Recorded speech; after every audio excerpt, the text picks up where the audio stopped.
دنیا کے جس کونے میں بھی جو مسلمان ہے، جو صحیح العقیدہ مسلمان ہے، وہ دوسرے کا بھائی ہے۔ جو گمراہ ہے، جو قرآن حدیث کو نہیں مانتے، جو کتاب و سنت کے مخالف ہیں، جو مشرکین ہیں، مبتدعین ہیں،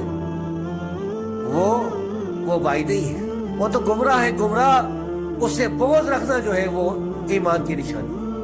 نبی کریم صلی اللہ علیہ وسلم نے فرمایا کل بدعت ضلالہ، ہر بدعت گمراہی۔